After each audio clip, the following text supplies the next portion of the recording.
What stories do you tell yourself? For any change to happen in our lives, we first need to think and feel that there is something that needs to change. Human nature tends to rarely allow us to see this until things become quite uncomfortable and we start to look at ways to decrease this discomfort and increase our comfort levels.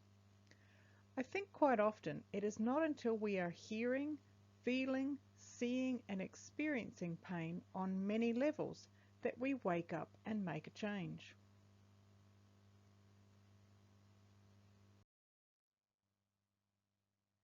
In the next few weeks, I'm going to present some ideas to you that will open up your awareness around the stories you tell yourself, how they impact your reality, and what you can do to change this for the better for yourself and your loved ones.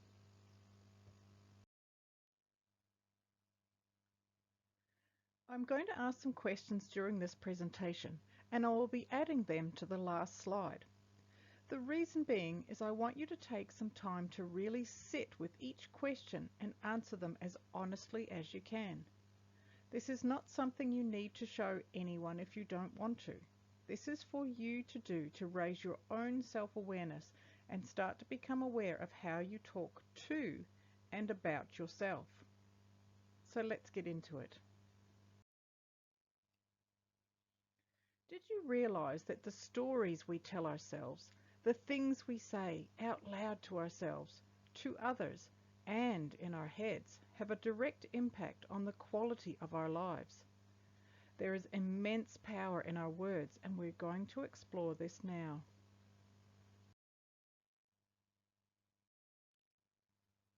To get us on the same page, I want you to think about a person you know that always seems happy and positive about life. Things always seem to work out for them, and they seem to live a charmed life. What sort of stories do you think they tell themselves? Do you think they are stories of positivity, hope, joy, abundance, and happiness? Or do you think they are stories of despair, hopelessness, negativity, lack, and sadness?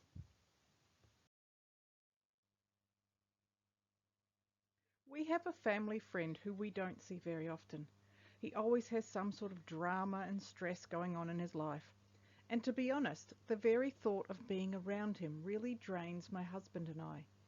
Everything he says, even the way he says it, his tone and his body language, it's always really down. We love him and we want to see him free of the doldrums, but we know we can't change it for him. He needs to become aware of it himself. So based on the image I just painted for you, it wouldn't surprise you to hear that he has a very unhappy life and sadly, not too many friends. So with that in mind, what stories do you tell yourself? What stories do you tell yourself when you're alone? What stories do you tell yourself when you're with people? What stories do you tell yourself when you're at a party or an event where you don't know anyone? What stories do you tell others about yourself? What stories do you tell yourself about money? What stories do you tell yourself about love and about relationships? What stories do you tell yourself about how you fit in the world and about who you are? What stories do you tell yourself when you see someone else succeed or when someone else gets what you want? Is it something like, it's just not fair? It's all right for them. They're just lucky. It's not like that for me because, well, they had a better childhood than me. It's not my fault. What stories are you telling yourself that are actually shaping your life? Now, if this is getting a little uncomfortable, please stick with me. I'm not trying to make anyone feel bad. I am merely trying to raise your self-awareness around the stories you may have been, and maybe you still are, telling yourself, and how they are impacting your life.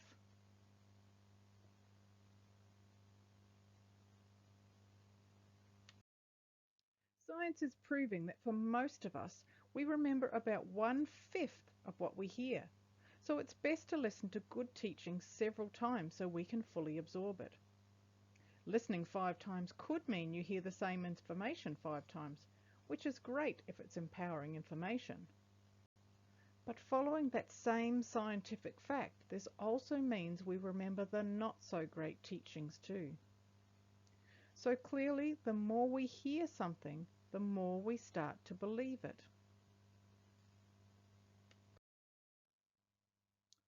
Have you ever noticed that the negative little voice inside your head is somehow the loudest and the most persistent? That voice inside your head is the one we hear the most often, and it is that voice that shapes our lives.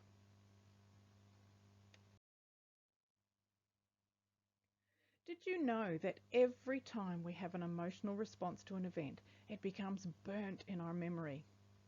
As women, we also have 25% more head-to-heart connections than men do. So these stories and the emotional response we have to them is 25% greater. Every time we relive an event and the emotional response it caused, whether it's reliving it over and over in our heads or telling the story to someone else, we are actually burning that memory more and more into our brains. We are making the rut deeper, reinforcing the story again and again, and telling our subconscious mind that it is something we want to think about a lot.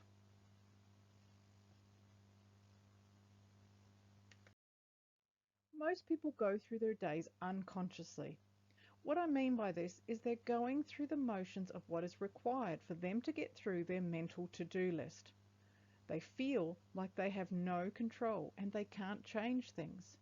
They say things to themselves like, "It is what it is, and there's nothing I can do about it. This is my lot in life. It's just the way it is. Nothing good ever happens to me." But what if there was a way to change it? What if the power to change your perspective on your life and subsequently change your life was something you had the ability to do?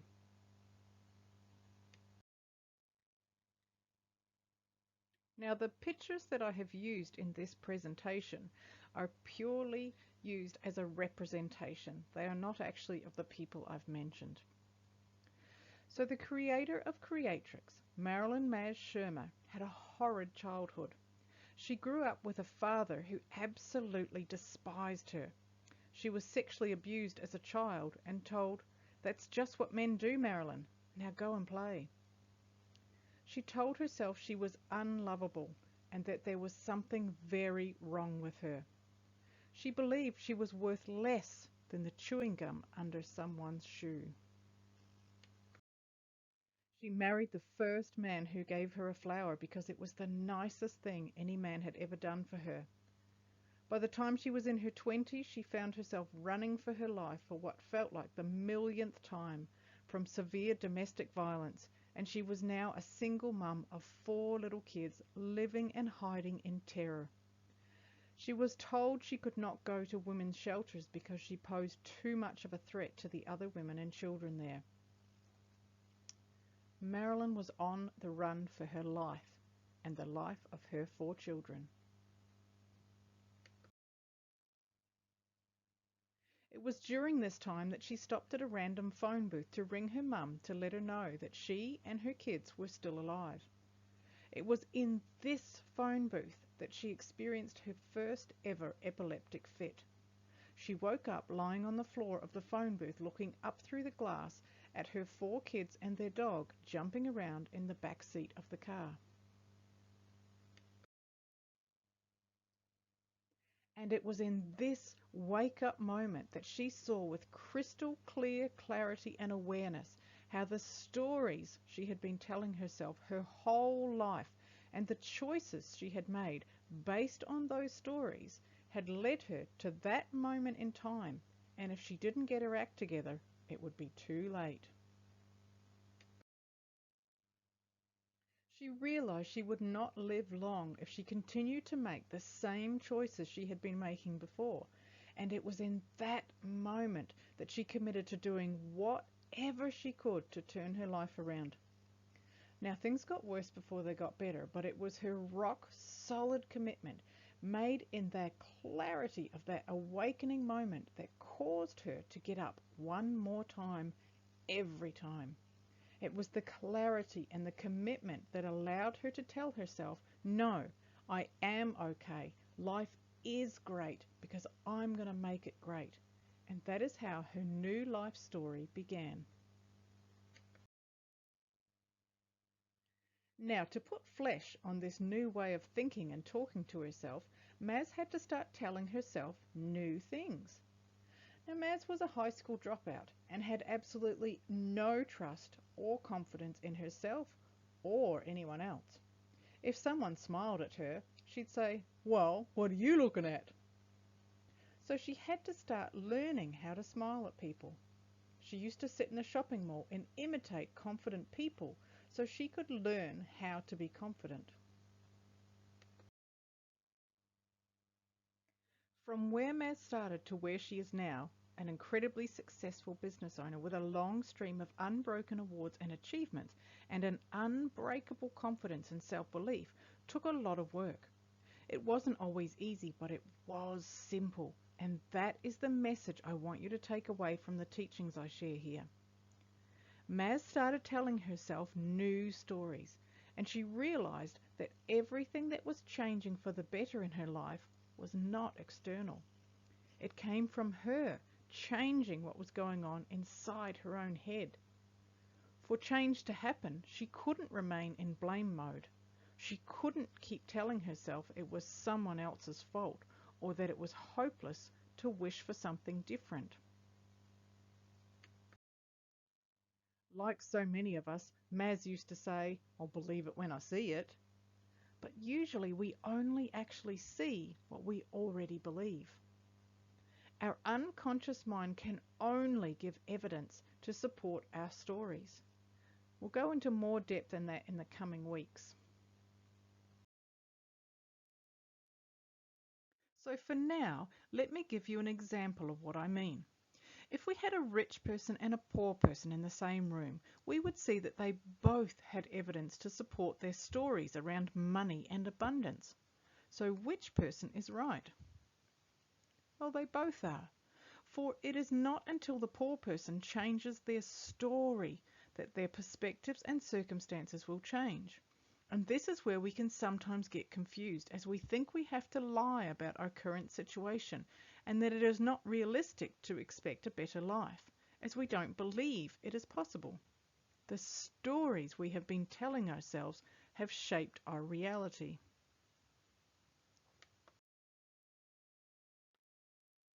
What you say, whether it's in your head or out loud, doesn't matter because your subconscious doesn't know the difference. It is something you can control. Now, it's not about telling the truth about how life is, nor is it about lying to say what it is not. To change your life for the better, it is about imagination, visualization, and believing that something better, something far better, is possible. Remember how I mentioned the saying, "I'll believe it when I see it"? Well, Wayne W. Dyer turned that saying on its head when he changed it to, "You'll see it when you believe it." It's about taking responsibility, taking charge, and changing what you can change. And what you can change is your thoughts and your stories. With this change, you will eventually change your reality. Many of us know the serenity prayer. God grant me the serenity to accept the things I cannot change, the courage to change the things I can, and the wisdom to know the difference. We can't change other people, but we can change our perspectives, our words, our stories, and ourselves. So if you could start again, if you could write a new story, if you could, what stories would you tell yourself? It's called the red flag words exercise, and here's how it works. When you first wake up in the morning, free write your thoughts, uncensored, unedited, and as honestly as they are exactly in your mind. Do this for about 10 minutes. Then get up and go about your day until you can squeeze in 15 minutes or so to do the next part of this exercise with those written down thoughts. During your 15 minutes, I want you to take your journaling that you've done in the morning, the thoughts that you wrote down, and cross out what we call the sabotage words in red pen. Then what we're going to do is replace those sabotage words with the opposite or the most compelling alternative from the list that I have on the next slide. So as you can see here, there's some sabotage words like should, but, don't, hate, dislike, and we're going to replace those words with something more positive. So if you wrote in your journaling, I should be doing something, you can change it to I will, or I want to, or I choose to. If you wrote something in your journaling that you dislike, we're going to change it to like. Here's just a short example of what could be in your journal notes.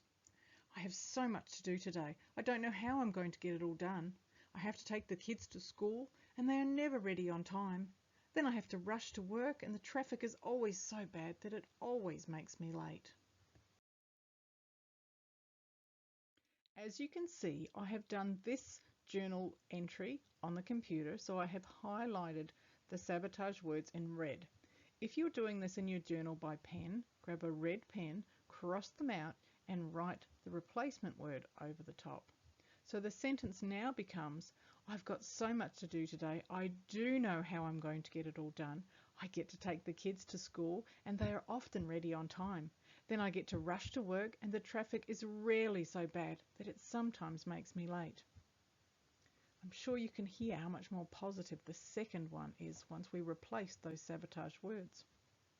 Now this is not about being grammatically correct or even knowing how I'm going to get everything done. The point of this exercise is to become aware of the language you use and the focus it causes you to have. To change your stories, you must first become aware of your words, and this is a simple but very effective way of doing just that. Now, the next part of this exercise is to read your journaling out loud in a physiology of power and notice how different you feel. Now, what I mean by that is you have your head up, your shoulders back, your hands on your hips, and your feet shoulder width apart so you're balanced and grounded. And just take a moment to notice how different you feel. Even standing like that, can you feel the difference? This exercise is about switching your focus by changing the stories you tell yourself, which will eventually change your reality. Wayne W. Dyer says, if you believe it will work out, you will see opportunities. If you believe it won't work, you will see obstacles. This weekly checkup from the neck up is a great exercise to do to check in with yourself to see what stories you've been telling yourself. Now, our unconscious mind, it works in images. So when you say something like, I don't want to be broke, our unconscious mind gives you an image in your head and a feeling that goes with it, that goes with the word broke, because the unconscious mind doesn't have an image for the word don't. But if you said, I want to be rich, what image and feeling does it invoke? Is it different to when you said broke? It is, isn't it? Even if it's only fleeting. So now that you're aware of the stories that you have been telling yourself, what sort of stories do you want to tell yourself? This is where you get to rewrite your story. You know, the one you want to be living. Just ramble about what you do have as if you already have it. By rewriting your story to one that you want to be living, it will change the mind image of your future. Now copy and paste the list of questions and the red flag words and get journaling. Let's start dreaming again. Let's write a new story, one that makes you feel excited instead of stressed.